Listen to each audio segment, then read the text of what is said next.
Selamat kembali murid-murid. Hari ini kita akan mempelajari bab yang terakhir dalam silibus sejarah tingkatan 1, iaitu bab 8, Tamadun Islam dan Sumbangannya.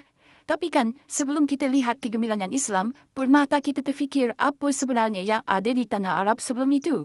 Jom, kita undur masa sekejap, kita kembali ke zaman yang dipanggil zaman Jahiliyah untuk faham macam mana masyarakat dan budaya ketika itu membentuk salah satu tamadun terhebat dalam sejarah dunia. Okey, ini dia peta perjalanan kita hari ini. Kita akan lihat persekitaran mereka. Kita akan bongkar apa sebenarnya maksud jahiliyah tu dan kita akan saksikan macam mana satu masyarakat tu boleh ada nilai-nilai yang sangat murni, macam berani dan pegang janji, tapi pada masa yang sama hidup dalam amalan yang kurang baik. Dah sedia? Jom kita mulakan. Baiklah, perkara pertama sekali, untuk faham mana-mana tamadun pun, kita kena faham dulu pentas mereka. Maksudnya, persekitaran geografi mereka. Sebab geografi inilah yang membentuk cara mereka hidup, cara mereka cari makan, dan juga cara mereka berfikir.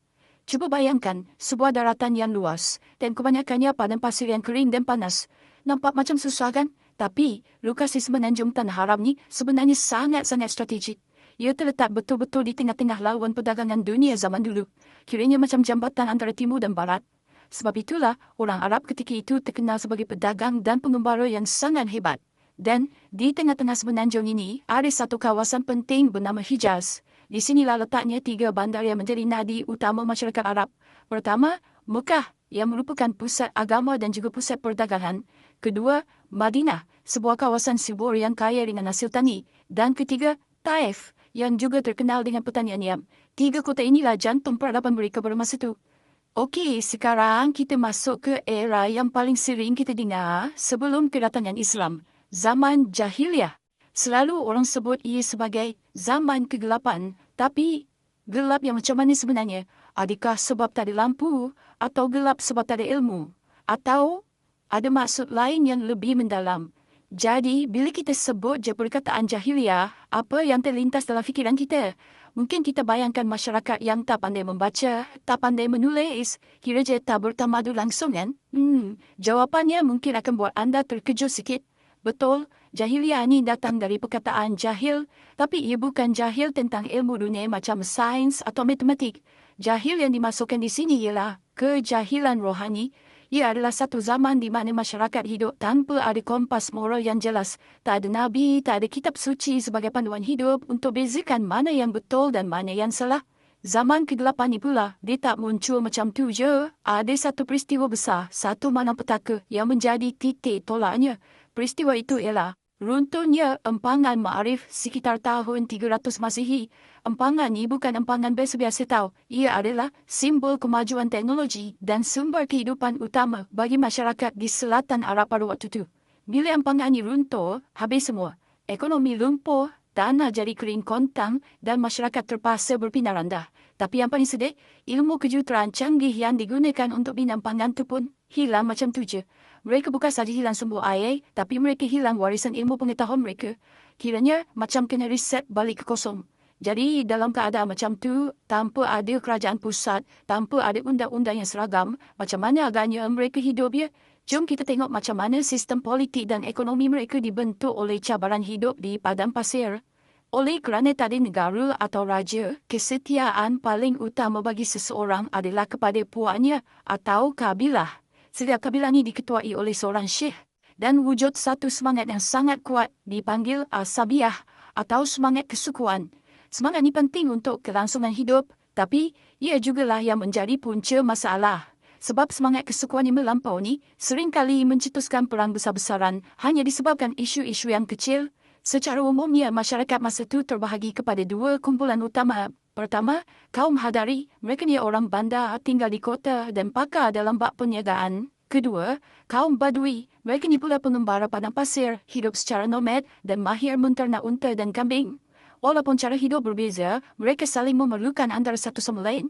Seperti yang kita sebut tadi, perdagangan memang jadi nadi ekonomi mereka. Mereka guna kafilah unta untuk merentas padang pasir yang luas. Tapi, bila tak ada undang-undang yang jelas, banyaklah penipuan berlaku. Timbangan tak cukup, amalan riba yang menindas, semua ini dah jadi perkara biasa. Selain itu, ada juga aktiviti pertanian di kawasan oasis dan sudah tentulah penternakan oleh kaum Badui. Okey, sekarang kita nak masuk ke bahagian yang paling menarik, iaitu jiwa masyarakat jahiliah itu sendiri, kepercayaan dan adat mereka. Di sinilah kita akan nampak satu percanggahan, satu paradoks yang sangat besar. Macam mana satu masyarakat tu boleh jadi sangat mulia, tapi pada masa yang sama sangat kejam. Dari segi kepercayaan, dunia Arab jahiliah ni macam-macam ada. Majoriti mereka mengamalkan agama watani, iaitu menyembah berhala. Cuba bayangkan ada 360 buah patung berhala di sekeliling Kaabah. Tapi selain itu, wujud juga penganut agama Majusi yang sembah api, agama Yahudi dan Nasrani. Ada juga yang percaya pada roh dan semangat alam, dan ada satu kumpulan kecil yang istimewa dipanggil Hunafa. Mereka ni masih cuba mencari ajaran Tauhid Nabi Ibrahim yang asal.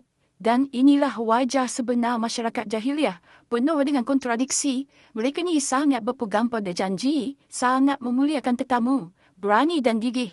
Ini semua sifat yang sangat baik kan? Tapi pada masa yang sama, mereka memandang rendah kaum wanita, terlibat dalam judi dan arak, dan menindas golongan hamba. Jadi mereka bukan masyarakat yang 100% jahat, tapi mereka adalah masyarakat yang hanyut, ada nilai murni, tapi tak ada panduan untuk mengemudikannya. Dan kalau anda masih fikir jahiliah tu bermasih bodoh atau tak berilmu, fikirkan ini. Mereka adalah pakar sastra. Seni berpuisi atau bersyair adalah kebanggaan terbesar mereka. Penyair yang hebat disanjung macam wira, dan karya syair yang paling terbaik akan diberi penghormatan tertinggi dengan digantung di dinding Kaabah. Hebat kan? Jadi, mereka mungkin jahil dari segi rohani, tapi mereka adalah genius dalam seni bahasa. Baiklah, kita dah sampai ke penghujung kembara kita menelusuri zaman jahiliah. Lepas kita dah tengok semua ni, apa agaknya warisan yang ditinggalkan oleh era ini, dan apa yang menanti sebuah masyarakat yang penuh dengan potensi, tapi pada masa yang sama tersesat dalam kegelapan? Kesimpulannya, masyarakat Arab jahiliah ni bukanlah masyarakat yang boleh kita label hitam atau putih. Mereka sangat kompleks, mereka ada sifat berani, pemurah dan pegang pada janji yang luar biasa. Tapi pada masa yang sama, mereka terperangkap dalam amalan buruk dan kejahilan rohani. Boleh kita ibaratkan macam sebuah kereta yang enjinnya sangat berkuasa, tapi tak ada steering untuk memandunya. Dan ini membawa kita kepada persoalan terakhir, sebuah masyarakat yang dah pun ada asas nilai-nilai murni yang hebat. Jadi, apakah satu elemen yang hilang? Apakah percikan api yang diperlukan untuk menyatukan semua nilai murni ini dan mengubah mereka daripada puak-puak yang saling berperang menjadi sebuah tamadun yang akan mengubah dunia? Jawapannya akan menandakan berakhirnya zaman jahiliah dan bermulanya satu era yang baru. Terima kasih kerana bersama saya.